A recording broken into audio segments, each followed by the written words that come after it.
Next question हमारे पास में 29th question है। सेक्शन डी यहाँ से स्टार्ट होता है। सेक्शन डी मतलब केस बेस्ड स्टडी, और ये जो एक क्वेश्चन होता है वो 4 मार्क का हमारे पास में होता है। मतलब यहाँ पर अगर ये 29 क्वेश्चन हम देखें तो इसमें हमारे पास में 3 क्वेश्चन है, पर तीनों क्वेश्चन से हमको 4 मार्क्स मिलेंगे।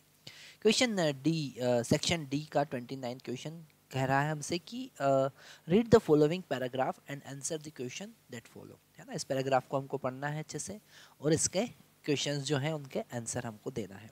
तो यहाँ पर हमारे पास में क्वेश्चन में गिवन है, for the most mobile device the voltage to recharge the battery is typically 5 volt of direct current. Okay, अगर हमको किसी मोबाइल बैटरी को रिचार्ज करना है तो हमको 5 वोल्ट डायरेक्ट करंट की रिक्वायरमेंट होती है।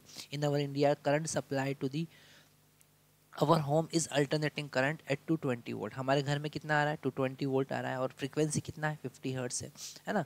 220 वोल्ट 220 वोल्ट एंड 50 हर्ट्स हमारे घर में आ रहा है। पर ये एसी है, कैसा है? अल्टरनेटिंग करंट है, मतलब कि वो स्विच होता रहता है, साइनसॉइडल करंट है। तो क्वेश्चन में आगे गिवन है, Fatima design a simplified version of a mobile phone charger. She made a circuit using center tap transformer and two similar silicon diodes D1 and D2 as shown below, है ना। जैसे यहाँ diagram में दिख रहा है, इसने एक फुल वेव रेक्टिफायर बनाया हुआ है, सेंटर टैप रेक्टिफायर बना हुआ है, जिसमें एक ट्रांसफार्मर यूज़ किया है। वो ट्रांसफार्मर 220 वोल्ट को 5 वोल्ट में कन्वर्ट कर रहा है, और फिर डायोड जो है उसको रेक्टिफाई कर रहे हैं, है ना। She made a circuit using centre tap transformer and two similar triangle, study the diagram and जो क्वेश्चन यहाँ पर गिवन है उनका आंसर हमको देना है। तो फर्स्ट क्वेश्चन यहाँ पर गिवन है, क्वेश्चन में गिवन है, can Fatima also charge the battery of phone bye connecting battery directly AC supply. Okay, क्या ऐसा पॉसिबल है? तो आप फिजिकली भी समझ सकते हैं कि जो मोबाइल फ़ोन हमारा 5 वोल्ट से चार्ज होता है उसको क्या 220 वोल्ट एसी से हम चार्ज कर सकते हैं? ओके, नहीं, ऐसा नहीं हो सकता है। क्योंकि डीसी बैटरी को डीसी वोल्टेज से ही हम चार्ज कर सकते हैं। उसका पॉजिटिव और नेगेटिव पोलैरिटी होता है। तो पॉजिटिव को पॉजिटिव से कनेक्ट करना होता है, नेगेटिव से नेगेटिव को कनेक्ट होता है, और करंट फ्लो होता है, और इस केस में बैटरी चार्ज होने लगती है। ओके, तो यहाँ पर फर्स्ट ए क्वेश्चन है, उसका आंसर हम क्या लिखेंगे? उसका आंसर हम ऐसा लिख सकते हैं, no, Fatima can not charge battery by connecting it directly to AC supply. नहीं कर सकती है। The mobile phone device required 5 volt DC to get charged, है ना। यहाँ पर ये वर्ड डीसी वर्ड बहुत इंपॉर्टेंट है, डीसी से ही आप चार्ज कर सकते हैं। Connecting battery directly to 220 volt AC supply will cause the excessive flow of current. अगर आप 220 वोल्ट डायरेक्ट लगा देंगे तो बहुत ज़्यादा करंट फ्लो होगा, और very large amount of heat produce होगा। ओके, और वो बैटरी आपके फ़ोन को ख़राब कर देगा। ठीक है, तो ये ए आंसर आपको ऐसा लिखना है। इसी का सेकंड पार्ट हम देखते हैं, B part, the graph of potential barrier V versus width of depletion region X when diode D1 is unbiased at the room temperature is shown below। Okay, जैसा ही हमको यहाँ डायग्राम में दिख रहा है। ओके, अगर हम इस डायग्राम को ध्यान से समझने की कोशिश करें तो यहाँ पर एक्स एक्सिस पर, अगर हम एक्स एक्सिस की बात करें तो एक्स एक्सिस पर हमारे पास में विड्थ ऑफ डिप्लेशन लेयर है। ओके, और या फिर डिप्लेशन रीजन बोल सकते हैं, और वाई एक्सिस पे कितना पोटेंशियल हम अप्लाई कर रहे हैं वो है ना। जो हमारा डायोड होता है, जैसे ये एक सिंपल हमारे पास सिलिकॉन डायोड है, जैसा क्वेश्चन में गिवन है कि सिंपल सिलिकॉन डायोड हम यूज़ कर रहे हैं, तो ये सिंपल सिलिकॉन डायोड है हमारे पास में। और इस सिंपल सिलिकॉन डायोड का विड्थ जो है, डिप्लेशन विड्थ जो है वो है एक्स। अगर हम यहाँ पर पोटेंशियल अप्लाई करते हैं V। ओके, तो यहाँ पर उन्होंने कहा है अनबायस कंडीशन में ऐसा आप ग्राफ आपको मिलता है ना, ये V।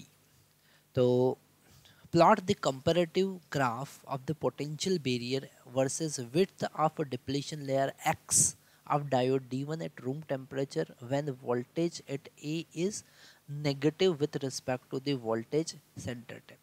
ओके, तो यहाँ पर हमारे पास में जो A पॉइंट है, अगर इस A पॉइंट का वोल्टेज हम नेगेटिव रखते हैं तो ये जो डायोड है वो रिवर्स बायस में होगा। तो हम यहाँ पर लिख देंगे कि यहाँ पर अब हमने रिवर्स बायस अप्लाई किया है। जो हमारा आंसर है उस आंसर में हमने लिखना है कि हम यहाँ पर डायोड के अक्रॉस रिवर्स बायस अप्लाई कर रहे हैं, तो विड्थ जो है वो बढ़ना ही है। ओके, पर हायर पोटेंशियल पे बढ़ता है। ओके, वो ज़्यादा पोटेंशियल हम लगाएंगे तब। तो अगर हम यहाँ पर ग्राफ प्लॉट करें, हमने एक्स एक्सिस पर विड्थ ले लिया और वाई एक्सिस पर हमने पोटेंशियल बैरियर ले लिया, तो ग्राफ वैसा ही बनना है। पर यहाँ पर हमको ये ध्यान रखना है कि जो पोटेंशियल बैरियर जो होगा रिवर्स बायस में वो ज़्यादा होगा। तो यहाँ पर ये जो विड्थ होगा, जो पोटेंशियल बैरियर होगा, V is greater than 0.7 volt, ज़्यादा पर ब्रेक डाउन होगा। और यहाँ पर उसका विड्थ पोटेंशियल के साथ में बढ़ना ही है ना। और यहाँ पर हम लिख सकते हैं कि diode will be reverse bias. Okay, diode reverse bias रहेगा। तो जैसे जैसे हम पोटेंशियल बढ़ाएंगे डिप्लेशन विड्थ बढ़ना ही है। ओके, डिप्लेशन विड्थ बढ़ना है, तो यहाँ पर जो डिप्लेशन विड्थ है वो 0.7 वोल्ट से ज़्यादा पोटेंशियल पर कांस्टेंट होगी।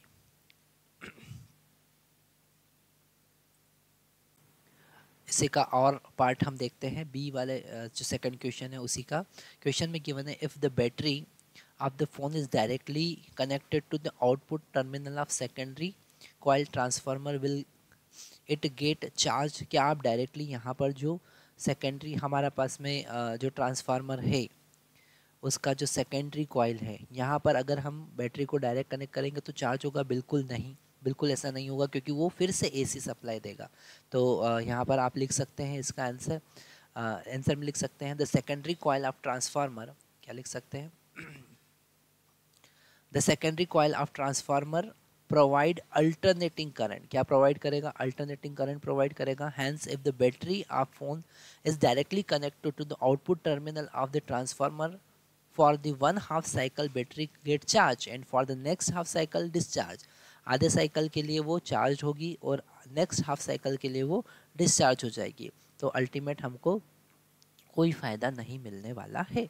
तो यहाँ पर हमने देखा क्वेश्चन नंबर 29 का बी का और पार्ट। अब हम बात करते हैं इसके सी पार्ट की। तो सी में क्या गिवन है? क्वेश्चन का थर्ड पार्ट देखा, what will be the output frequency across the phone battery when orientation of D2 reverse in figure 1। ये फिगर 1 में जो हमारे पास डायोड D2 है, ये जो डायोड D2 है, इसका ओरिएंटेशन अगर हम चेंज कर देते हैं तो आउटपुट वोल्टेज का फ्रीक्वेंसी क्या होगा? ओके, और यहाँ पर लिखेंगे the centre tap 3 output transformer is replace by 2, है ना। ये जो दो यहाँ पर टर्मिनल हमको मिल रहे हैं, इसको हटाकर हम यहाँ पर एक सिंगल 2 आउटपुट वाला स्टेप डाउन ट्रांसफार्मर बना लेते हैं। तो क्या होगा? तो यहाँ पर हम सिंपली लिख सकते हैं कि अगर ऐसा करेंगे हम, तो ये जो डायोड है वो ये जो सर्किट है वो हाफ वेव रेक्टिफायर की तरह बिहेव करेगा। हम इनसे लिख सकते हैं both diode D1 and D2 will be forward bias for 1/2 cycle of AC voltage and reverse bias for the next half cycle, है ना।